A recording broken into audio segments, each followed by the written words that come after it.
Hi நண்பர்களே, இப்போதான் உங்களுக்கு ஒன்று கால் பண்ணிட்டு வந்தாச்சு. நான் வீடெலாம் காட்டுறேன். ஒரு டயரு. சரி, நான் காட்டுவா.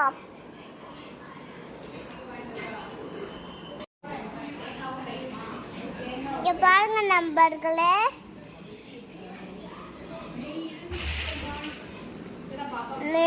எனக்கு இப்போ அமாவாசை இன்னைக்கு காந்தி ஜெயந்தினால ஃபோட்டோ எடுத்து வச்சிருக்கோம். பாருங்க, வீடு எல்லாமே கிளீனாக இருக்கு, எல்லாம் இருக்கு, புதுசா இருக்குன்னு பார்த்தீங்களா வீடெலாம். சரி, நான் டோரா பூச்சி காட்டுறேன். இங்கே பாருங்க.